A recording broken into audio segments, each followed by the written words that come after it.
Welcome back to the Say That podcast. I'm your host, Donnie Upshaw, and this is a podcast for Wingstop by Wingstop. In this episode, we're going to talk all things Hispanic Heritage Month. And we've got our very own Marc Trevino in the house today. We are in our new digs again, as you can see. Pretty nice setup, but welcome to the pod, Marc. I'd love for you to introduce yourself, tell the viewers a little bit about your role here at Wingstop. What you do, how long you've been with the brand, and of course, your favorite flavor. Okay. All right. Well, thanks, Donnie. So Director of Field Marketing for the brand. Been here for about a year and a half. Yeah, it goes by quick, doesn't it? It's like a blink of an eye. I can't believe it's been a year and a half, not only here with Wingstop, but living in Dallas too. So yeah, it's gone by really quickly. But favorite flavor, deep cut here, hot lemon. Okay. Definitely hot lemon. my favorite. Yeah. Yeah. If you know, you know. Dallas Cowboys flavor. Sometimes it's on the menu, sometimes it's not. So that's a good one. I like that. Yeah. It's a good one. Yeah, for good, sure. Good. So talk as a director of field marketing, just give us a little insight on your role, like what your day-to-day looks like, what your team's responsibilities are, a little insight into your role at Wingstop. Yeah, so we work directly with our brand partners on all things sales building. So we work with shoulder to shoulder on planning out sales, local store marketing or local media plus ups. We help them with analytics and insights, really understanding their market overall.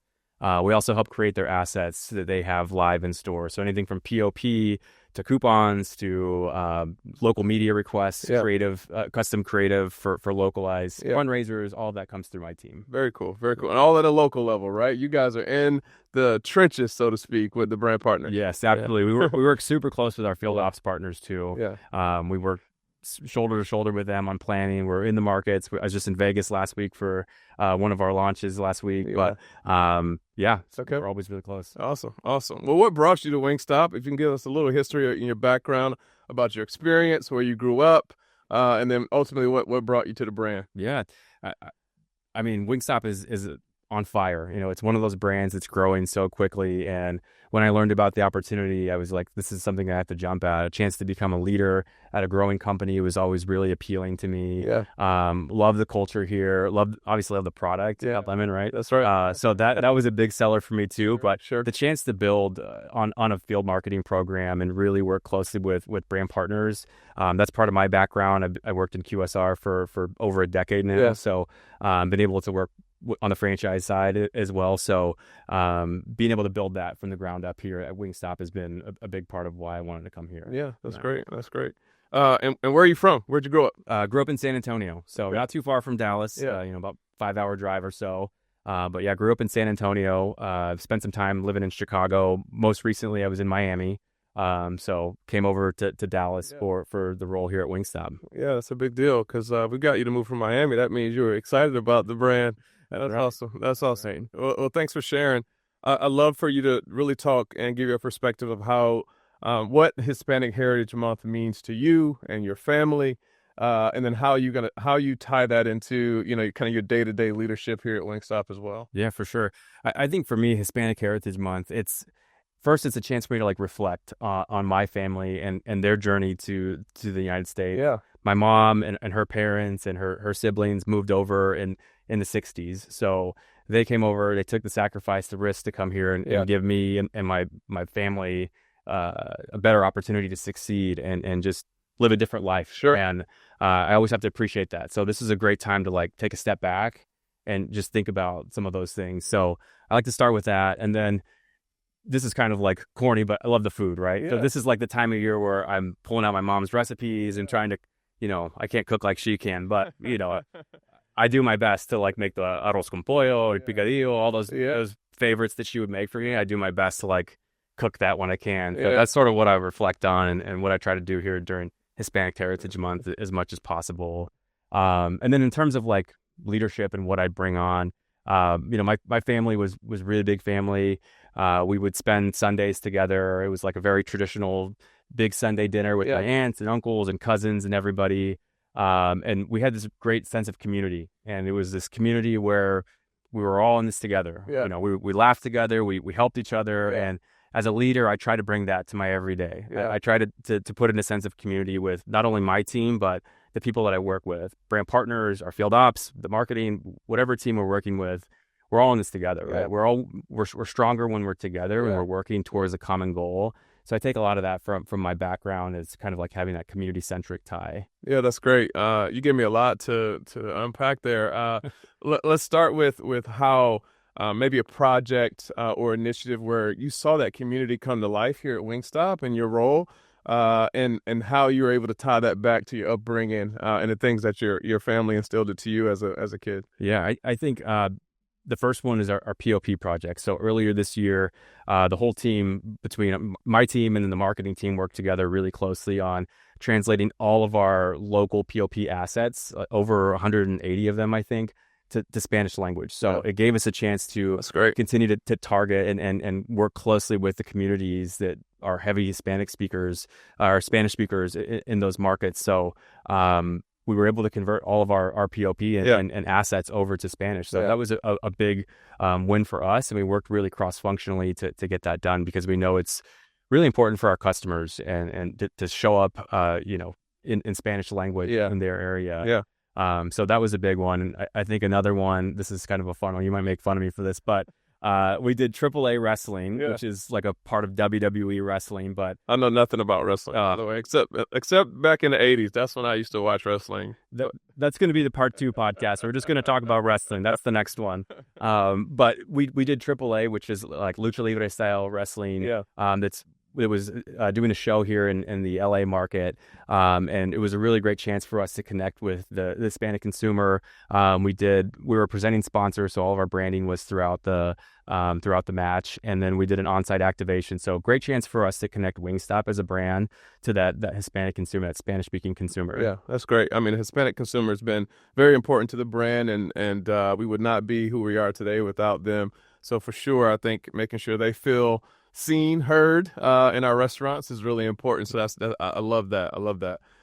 You talked about the food and coming up, arroz con pollo, picadillo. What's one of those comfort foods, if you will, that takes you back to that sense of community? What's one of the favorite things that your mom would make? I would say definitely just like honestly her rice, her beans, enchiladas, like. All of that is they're my favorites, and every time I go home, I'm like, all right, you cooking? What's the deal? So, she usually is like ready to cook and ready to go. So that was like how she showed love when you were growing up. It's how the family showed love and care. It's like, here's a great meal that we worked hard over and love language. Yeah. That's right. Oh, absolutely, absolutely. Yeah. My parents were like accountability. They were work hard, take pride in what you do. But here's some great food as like reward, right? Yes, exactly. So sure, I love that. Yeah, it was great. That's great. Do you get home a lot often to see your mom? Yeah, I try to go home like once a month. Okay. Yeah, usually That's good. Go down and hang out with the family and spend some time with them. Yeah, that's great. Yeah. Shout out Mom Dukes, by the way. Yeah. So at Wingstop, we talk a lot about the importance of being able to show up and be your complete self, bring your whole self to work. How much we value diversity and experience and background and thought. What does that mean to you to be able to show up as your complete self, and how does that manifest itself in your everyday role here at Wingstop? Yeah, that's a great question. I think it's so important just to be authentic. I think that's how you get buy-in with your team, by being really transparent with who you are as a person, what your expectations are, leaving the door open for honest and open communication. I think that just being that authentic self really gets buy-in from your team, and you're learning from one another as well. I think it opens the door to like vulnerability as well. So when you're uncertain about something or you're still learning a process, you're able to be really open because you're authentic, and you're able to like take in some of those learnings and grow yourself, from your surroundings as well. So I think that's super important. It's one thing I love about Wingstop is that we foster that community here. We have that learning and that growth mindset within ourselves, not just as a company. Sure. That's great. I love that. That leads me to the next question around you're a leader. You're in a leadership role today. And I'm sure you are, a role model for a lot of people that look like you. So I'd love to understand the importance you feel, the pride you feel around being in a leadership role, for your heritage and for your community. Yeah. A lot of pride. I think you hit the word. It's kind of a responsibility too. There's pride. I feel very happy that I can kind of like represent Hispanic culture. Yeah. I'm Mexican American. Like, I think you lead by example as well. And you also show that, it doesn't really matter where you come from or, what your last name is. Yeah. Everybody here has a chance. Yeah. You continue to work hard. You're a good person. You live the values. Yeah. You can grow your career. You can be anything you want. So, That's great. Would love to work with anybody, but like, Yeah. if anybody is in the Hispanic community or anyone who has questions, I'm always here to help them and show them my journey. Sure. And learn from their journey as well. I Yeah. think that's super important to understand just different cultures. Yeah. And how our diversity has helped grow yourself as a person as well as a company and the culture. And, yeah. That's great. Speaking of journey, what's one of the things that leadership lessons that when you think about it, this is the one I had this pivotal moment. It's taught me the most, but what's that one lesson that you would share with your younger self? Oof. Boy, that's a tough one. I think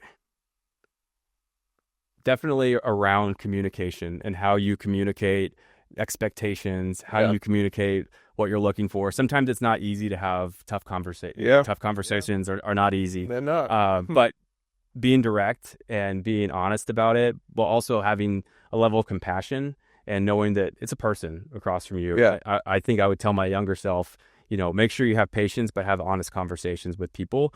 They're not going to know what the expectation is if you're not talking to them. That That's probably right. goes back to being that authentic self, right? Yeah. Like making sure that you can be who you are and communicate what you're actually looking for and helping them understand the journey and how to get there too. Yeah, that's great. That's great. And then from, sense of community, family, what's that one thing either your mom or your father taught you that, still in the back of your mind, you can hear them telling you today? Man. I would say there's two things. One is work hard and be kind. Yeah. Like that was always, the thing that I really rooted myself in. Yeah. Hard work and being kind to others. Yeah. I think that's how you get ahead. I think that's how you make a lasting impression. I think that's how you get the buy-in from people. That's how you just have that sense of community. You can grow as a leader, as an individual. It's just to work really hard and have that community. And the other I would say is kind of funny, but it always sits with me. My mom would always say, "¿Qué más quieres?" which is like, what more do you want, basically? And to me, that would always kind of like spark, like, how can I achieve more? How can I continue to grow? How can I continue to push myself? And that's really something that helped inspire me to continue to grow and push myself. Yeah. Can you say that again? ¿Qué más quieres? Okay. All right. Another shout out to moms right there. I like it. Is there a tradition that you think about? I know you talked about the Sunday dinners, but is there a tradition growing up that really gives you that feeling of your heritage, of that community that you talked about? Is there something that comes top of mind when you think about a tradition? Yeah, I would say holidays. So Christmas specifically, we always got together on Christmas Eve. So it was like 5:00. We're all at my aunt's house, and we still get together, and it's a bunch of people, 20 to 30 people. We're eating tamales. Actually, tamales too is a good tradition. We would get together, just a giant thing of masa, and we're working on those for 12, 13 hours making tamales. So that's definitely one. But holidays, Christmas, getting together on Christmas Eve, and going to midnight mass, opening gifts at midnight, like that was always kind of our tradition. So something I definitely look back on super fondly, as well as the tamales. That's like a labor of love. If you've ever made any, I don't know if you've ever made. I have. Yeah. It was not very good at it though. It's tough, like to spread the masa on there. That's an art. It is. Hats off to all the great tamale makers out there. 100%. What is when you think about for future for you and your role and the importance of you to continue to connect to community, what's one thing that comes top of mind that you still want to accomplish? I still want to continue to grow from a marketing leadership standpoint. How do I continue to build strategy that's long term? Connecting with those communities. I think my role is great. I'm the local guy. I get to understand the dynamics of each market. I help with all of our priority markets and understanding, what's the right lever to pull in those areas. So I think for me, that's where I want to continue to grow and to lean into is how can we help grow the business on a more localized level by understanding what are those specific dynamics. And I think that goes back to some of the culture and understanding who those customers are and why are they coming to Wingstop? And how do we continue to get them to come more and more? That's right. Oh, I love that. That's great. Marc, it's been a great conversation. If you could give the Flavor fans, one thing that they don't know about Marc today that you'd like for them to know, fun fact or Okay. yeah. I think I alluded to this earlier, Yeah. but huge wrestling fan, Okay. WWE fan. We have a few in the building. Yeah.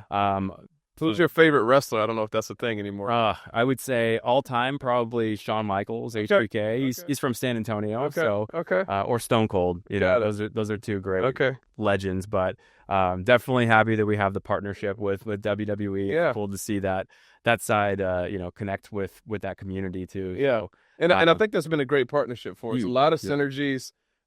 We've gained some new Flavor fans. Obviously, it hits our core as well. So it sounds like it's been a really good partnership for us. Yeah, it's been great. It's been awesome. Yeah. Yeah. Well, I grew up watching like Hacksaw Jim Duggan, Macho Man Randy Savage, Hulk Hogan, Superfly Jimmy Snuka. I'm in that era. Yeah. Okay. Yeah, Junkyard Dog, like way back in. Yeah, that's old school. Yeah, they're still good. Yeah. I think that was on like the tail end of that group, but I do remember all of those. Yeah, Hacksaw. Yeah, with the 2x4. Yeah, that's right. I'm an OG in the wrestling game. I don't know anything about the new school stuff. We'll bring you up to speed. Okay, we got you. Don't worry. All right, good deal. Well, appreciate everybody tuning in. It's been good to chat with you, Marc. Thanks for hanging on the pod today. Please subscribe, watch YouTube and Spotify. Until next time, go order some Wingstop, www.wingstop.com. Download the app. Peace.